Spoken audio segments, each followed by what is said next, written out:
"What thanks? It's time. She opens her wallet. That's all." That line dropped right on the stage at my little sister's wedding, at a country club, packed room, and nobody could pretend they didn't hear it. And the most bitter part was this: the night looked beautiful, because I paid for it. But when it was time for a thank you, I got called a wallet to my face. I only slipped my phone open under the napkin, typed one quick line, hit send to the person in charge, and put it away, my hand still resting on my lap. No one noticed, but in just a moment, someone would freeze in the middle of a toast, and right then, a thought flashed through my head, soft and cold. If I stop today, in this family, what's left of me? And that's the story of Mia Hartwell, a girl used to being the backstage for her family. This time she doesn't wreck anything, doesn't yell, doesn't make a scene. She just steps back one single step and lets everything slide on their own momentum. I'm Stella. Where are you listening from? And what time is it where you are? Comment and tell me. If this story hits the exact spot for you, hit like, subscribe, and stay until the end. Because in just a few minutes, they'll know what just got pulled out of this wedding. 3 hours earlier, I'd seen tonight's script sitting neatly inside the program at the check-in table. Thick paper, an old money typeface, and one small line they thought I wouldn't notice. Charity moment. I slid that program into my clipboard like I was filing a mistake in the timeline. At sunset, Lakeshore Country Club smelled like freshly cut grass mixed with expensive perfume and polished wood. I walked past the lobby and greeted the security guard by name out of pure work habit. One ear had a headset on, the other hand had my checklist open. Ceremony, cocktail hour, dinner service, speeches. In the corner of the screen, Plan A and Plan B sat side by side. Aunt Marjorie stood by the seating chart, her highlighter like a conductor's baton. She didn't look at me for long, just swiped one line and told the coordinator, "Table 17, right by the service aisle, for convenience." Convenient for who, everyone knew. I walked to that table. My chair landed right at the edge of the cart path, where staff would pass with champagne flutes and salad plates. I pulled the chair in, straightened my napkin, like I'd chosen this seat myself. On stage, my little sister, Savannah, was testing the mic. She smiled, eyes bright the way a bride looks when she truly believes she's loved today. I traced the hemline of her dress with my eyes, then looked back at the tall, white floral column I'd had to call the vendor about at 6 a.m. to replace because the first shipment was damaged.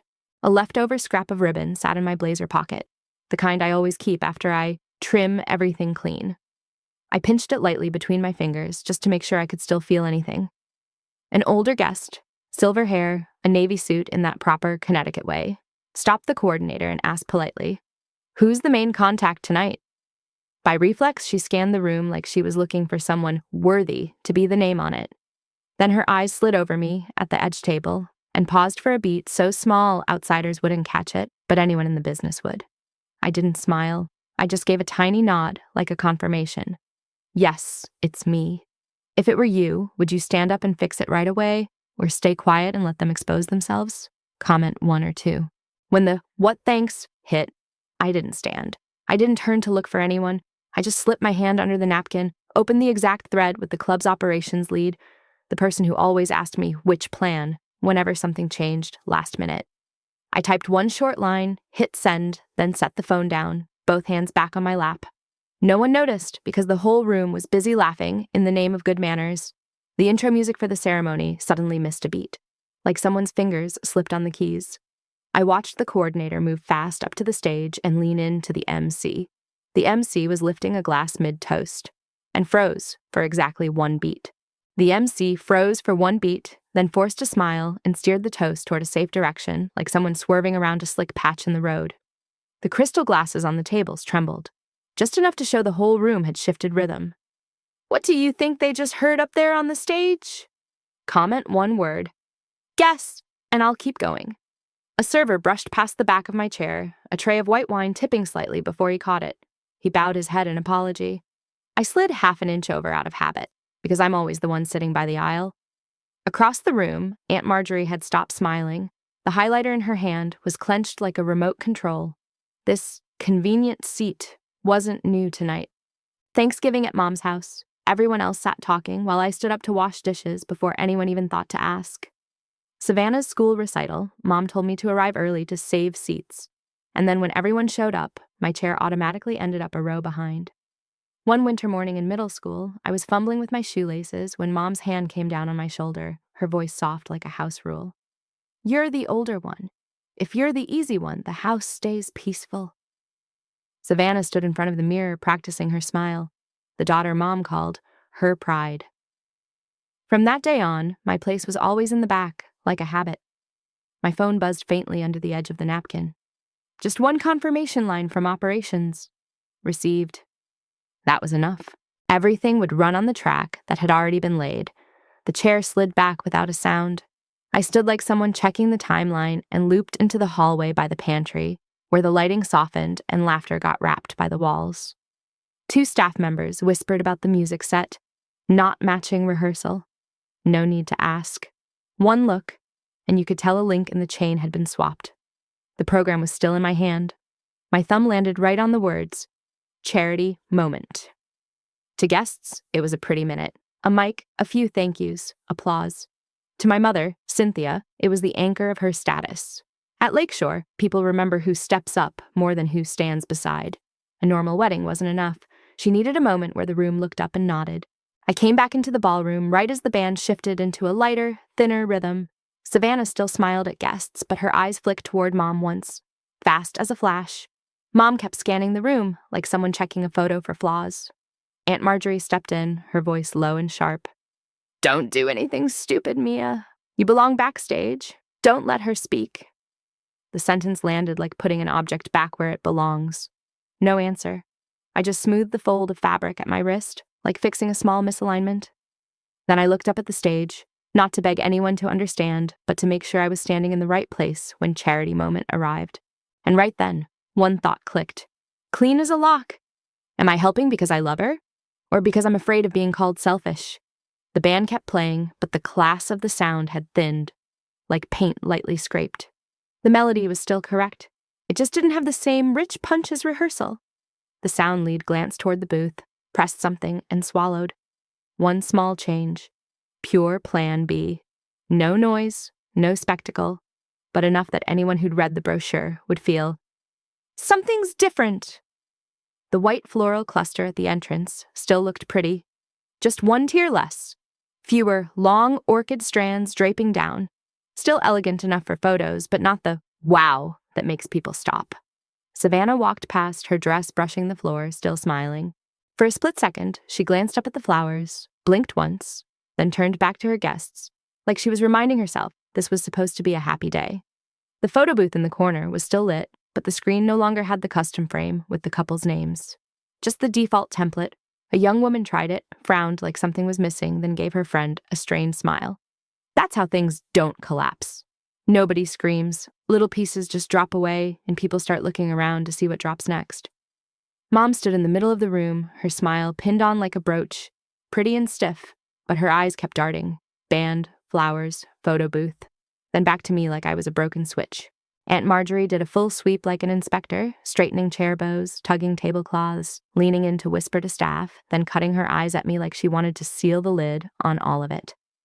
Whispers started at the tables near the stage. A silver-haired couple leaned close. The husband spoke quietly enough to be polite, but clearly enough for the next person to hear. "Wait, didn't the brochure say something else?" The wife sipped her wine and gave a tight smile. Another tight smile answered. The whole room felt like a thin crack had just appeared across glass. Mom's hand clamped my wrist and pulled me off the flow of people like she was putting an object back where it belongs. The hallway by the pantry was colder than the ballroom, the music cut by the wall into a distant layer. She didn't scold. She just stood close, that familiar perfume settling over me, and lifted her hand to my chest. Her fingers found the pearl necklace I was wearing, the one she'd made me put on to match the dress code, and twisted it with one sharp jerk. The pearls scraped my skin like a reminder, stay still. She wasn't adjusting it to make it pretty. She was adjusting it so I'd remember where I was. "What are you doing?" Her voice was small, flat, polite enough that if anyone walked by, they'd only see a mother fixing her daughter. Her grip still marked my wrist. I didn't yank away. I just looked straight at her and said one sentence, clean as a vendor note. "I'm only stopping what I'm listed on." She blinked faster than normal, let go of the pearls, stepped back half a step, fixed her hair, like pulling her mask back into place. No more words. Just one quick, cold glance, then she turned away as if none of this had happened. As I stepped back into the ballroom, I caught her voice angled toward Aunt Marjorie, low and steady. It's fine. The Charity Moment will save it. Back in the ballroom, I watched Charity Moment pull the entire room toward one shared point, like when stage lights dip slightly and conversations automatically soften. A staff member walked the room with a clear acrylic box lined in cream paper, a few envelopes already inside, like bait. Near the stage, a small sign listed a local fund in that neat print country club's love. Formal, but not too emotional. The MC stood by the podium, holding a script thicker than usual. Aunt Marjorie slid in close, pointed out a line, her lips moving, eyes locked on the important tables. My mother, Cynthia, stood just behind, shoulders straight, chin lifted, her smile reset to the exact right angle. I didn't need to hear it clearly to know their plan. If the wedding had downgraded, they'd pull it back with the mic. The way America does it in rooms like this, say one perfect sentence in front of the right people, and everything becomes impressive, even if the screws are loose behind the scenes. The coordinator, a man in his 40s with an earpiece, passed my table. His eyes flicked down, then up to me, quick like a check-in. That look wasn't curiosity, it was a professional question. Now what? He knew the contract had Plan A and Plan B, and he knew who had the authority to call the switch. At the women's table on the left side of the stage, the open her wallet line was still hot, like a bone stuck in the throat. One silver-haired woman in pearls, who'd been laughing with her friend earlier, was silent now, eyes on the stage like she was weighing who the real step-up person was. Another woman tilted her head, lips pressed tight, the expression of someone who's been to too many events to be fooled by a polished shell. Savannah sat with her bridesmaids, holding a water glass. Her smile stayed in place, but her eyes slid toward me once, fast. And there was something in that look that stung. She knew I'd been pushed into a corner, but she was also standing in the middle of her wedding day. Being embarrassed here isn't shallow. It's because one wrong beat can get retold for a year. My fingers touched the edge of the napkin. The leftover ribbon at my cuff brushed my skin. One short thought landed. I love her, but I can't let them borrow my name forever.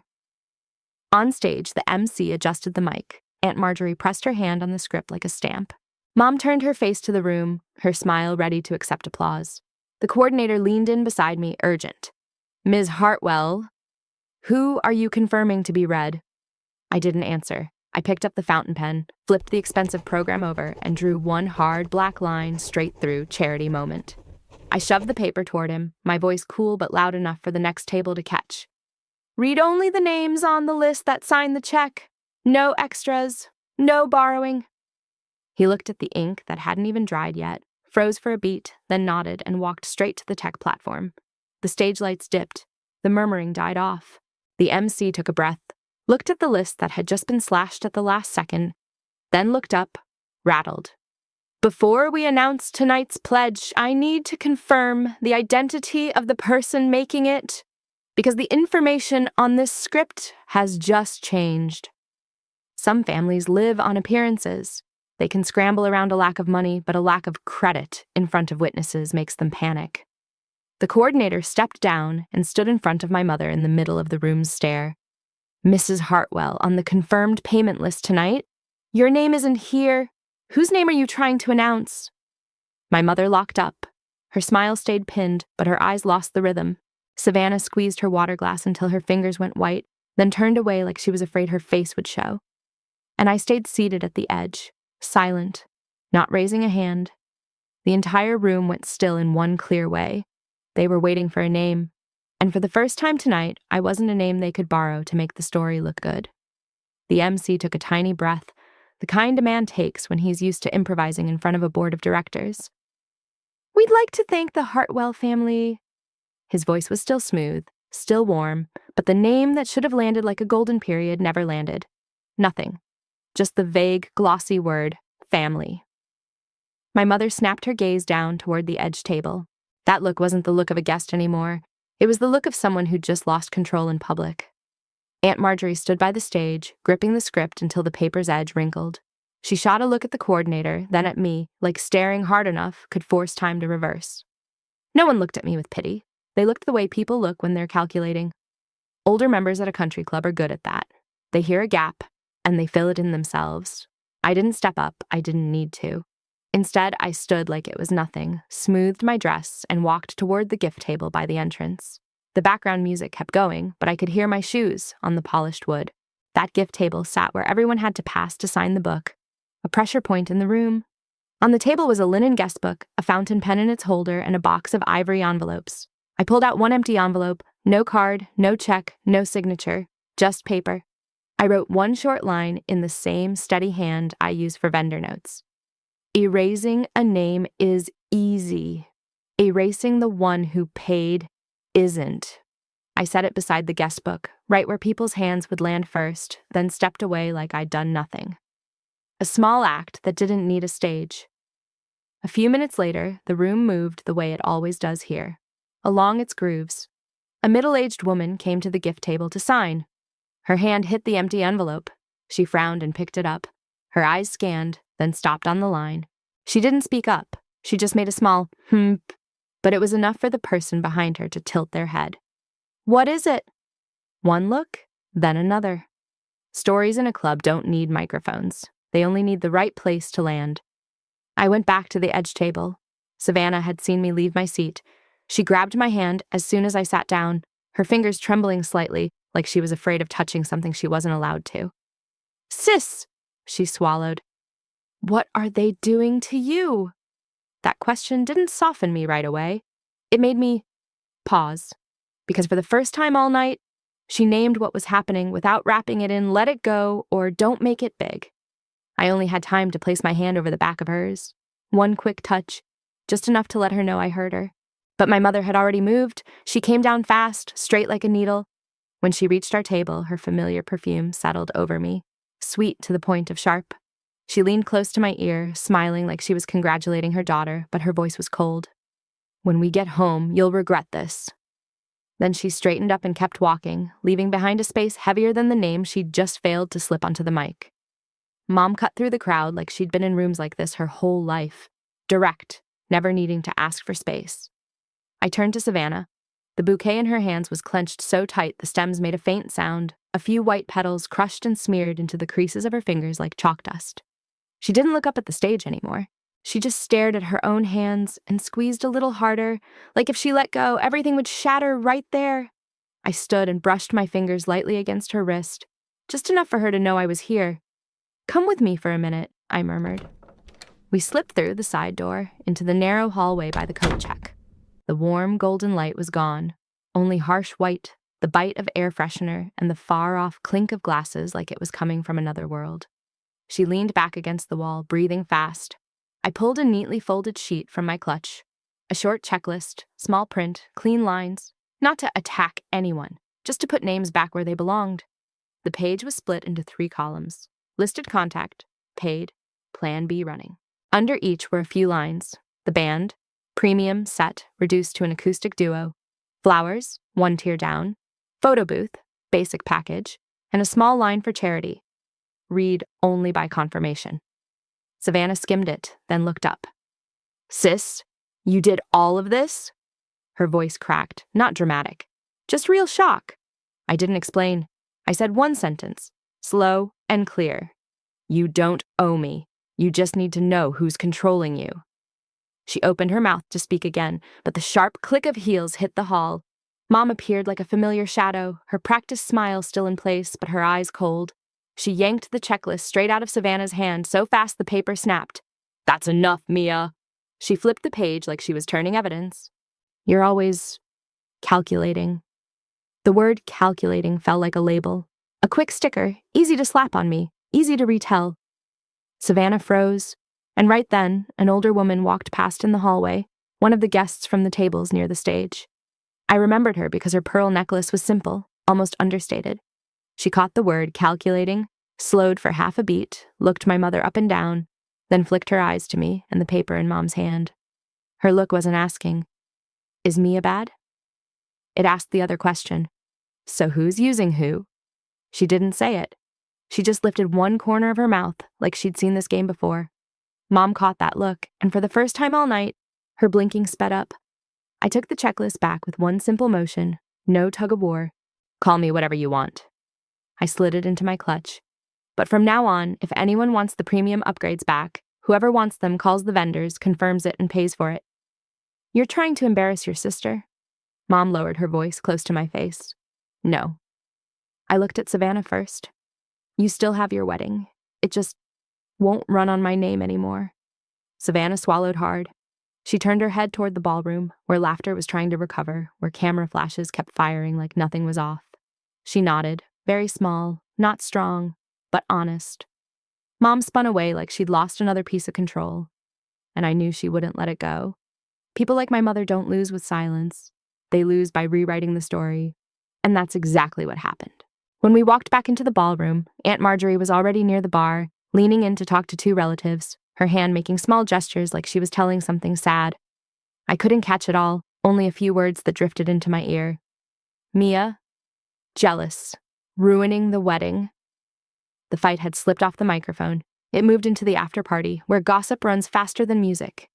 Aunt Marjorie didn't need to speak loudly. She just stood in the right spot by the bar, where everyone passed, and dropped lines like salt. She's jealous, she's sabotaging, she's selfish. Mom played softer, pulling relatives close, smiling, touching hands, telling a pitiful version of me like she was laying the track for them to believe it. No arguing inside the ballroom. If I did, they'd get their perfect scene. Mia made a scene to retell. So I stepped into the hallway, pulled out my phone, and called one person, Hazel Whitcomb, a longtime club member sitting at the table that had heard the open her wallet line from the stage. If you hear someone label you like that, would you stay quiet or say one sentence? Drop a like if you'd stay quiet, comment if you'd speak up. She answered, Mia? I'm saying one thing so you don't have to hear a different version. I kept my voice steady. I stopped paying, and I stopped letting them borrow my name. There was one beat of silence on her end. Then she replied, slow. That line on the stage, I heard it clearly. No more questions, none needed. I hung up, no posts, no long texts. Just one witness in the right room. Back in the ballroom, the music had shifted into a slow song. Hazel was already standing near a few people, speaking softly, just loud enough. I couldn't hear every word, only saw a few heads nod. Then someone looked at my mother. No harshness, just enough to make Mom's smile catch for one beat. My phone buzzed. Savannah texted, Sis, I'm sorry. I didn't know they'd say that. I texted back, short. Say one sentence to Mom. You don't have to pick me, just tell the truth. 3 dots appeared, then disappeared. My eyes dropped to the leftover ribbon at the corner of the gift table, the frayed end like it had been cut in a rush. It pulled up the same familiar feeling, how many times I'd trimmed my own words down to fit so the family could look right. Then Mom's message came in, cold as stone. From now on, you don't have a family. The screen stayed lit for a few seconds, then it went dark. No reply. Under the music and strained laughter, there was only a strange, quiet beat, like a door closing. Not loud, just final. If you've ever heard a sentence like that from someone you love, what did you do to stay standing? Share one line for someone else who might need it. Sometimes being proper is just a lid. It covers unfairness so it can look polite. When you stop being backstage, they don't call you someone with boundaries. They call you a disruptor, so anyone listening feels like you deserve to be pushed down. After the wedding, nothing exploded. It broke in small pieces. Mom's Facebook photos went up overnight, her hair glossy, Savannah's dress white like an ad. I scrolled past the group shot on the club steps. The bride, the groom, my mother, my aunt, my father, and an empty space at the side where I should have been. No one tagged me, no one asked, like I'd never stood there. The family weekend group chat, full of stickers and dinner plans, vanished from my screen. The Sunday invitation to Mom's house stopped coming. What I lost wasn't appointments. It was the feeling that I still had a place in a house. That first night, back in my New Haven apartment, my body ran on reflex. Open the laptop, check the calendar, check email, like staying busy could drown out the silence. A cold cup of tea sat on the table under the soft yellow kitchen light. Once, my hand slipped into the banking app. I looked at the balance, then closed it immediately. 2 days later, a thin envelope arrived. A wedding thank you card. Thick paper, embossed lettering, exactly my mother's taste. Inside was a generic line. Thank you for celebrating with us. At the bottom, the signature area was blank, or intentionally written off-center, like they didn't want to touch the name Mia. That was the last erasure. Not loud, but absolute. And something in me stopped hoping for the old kind of peace. I pay, they soften. That same afternoon, an email from Lakeshore Country Club landed in my inbox, from event management. A polite, cold subject line. Reminder, charity pledge and name representation. It restated the rules about announcing pledges and using donor names to avoid misrepresentation to members and the board. No names mentioned. But I knew who had just been flagged. In a place that lives on appearances, an email like that is enough to shut a door partway. The chance to host again, to sponsor a gala, to stand at the mic next time. My phone buzzed. Savannah called, not texted. "Sis," I called the coordinator, she said, her voice small. "I'm sorry they got pulled into our family stuff. I don't want it to be like this anymore." I leaned back in my chair, staring at the leftover ribbon I'd brought home without thinking, still sitting in my drawer like a piece of evidence. "That's enough," I said. "You don't have to pick a side right now, just don't let them use you the way they used me." On the other end, Savannah let out a breath, like she'd set something heavy down. And I understood. The cost of that night wasn't just a wedding downgraded. It was being pushed out of home in the social sense. But at least for the first time in a long time, I didn't have to pay money just to stand in the frame. A few weeks later, my family still told their version. A smooth story, beautifully packaged, easy to nod along to. Mia overreacted. I didn't argue anymore. Not because I had no words, because I knew arguing would put me right back on the stage they'd built. Instead, I lived by my version. No more. Open my wallet to keep the peace. But the cost didn't disappear just because I was right. Some days, I drove past the road leading into Lakeshore, saw the trees and the iron gate, and my throat tightened like I was passing an old home. Belonging, something they'd always dangled like a prize, was pulled away as neatly as a tablecloth tugged off a table, quiet and hollow. I was still sad, still sometimes wanted one normal family dinner where I didn't have to guess who was using me for what. Then I started a small habit, like a parking brake. Every time someone asked for something, I paused for one beat and asked, "Is this a favor or an assignment?" If it was an assignment, polite voice, automatic expectation, I said no and stopped. No long explanations, no excessive apologies. At first, refusing like that made my hands shake, like breaking an old habit. But after a few times, I slept deeper. Strange. Savannah kept calling. Not every day, not to pour her heart out. Just short calls like a new string learning how to tie. One night, she said quietly, "I don't want my sister to be backstage anymore." She said it to Mom, just one sentence. Mom didn't change right away, I know my mother. But after that, Savannah started doing a few things herself, asking a few questions herself, standing a little more under her own light. In my drawer, I kept the empty wedding envelope and the leftover ribbon. Two meaningless objects to anyone else, but to me they were reminders. Credit can be erased on a microphone, but the truth of who carried the weight can't. And the role of keeping it smooth only exists as long as I keep acting it. There's one question I kept until the end. Not to be poetic, just to live straight. Do I want to be loved or respected? I chose respect. It didn't feel warm right away, but it was real. And for the first time, I didn't have to pay money just to be called a good person. Mia's story is fiction, built with the support of AI and edited like a real-life script. But the pain of boundaries, the feeling of having your name borrowed, being shoved backstage so everything looks good, none of that is fictional.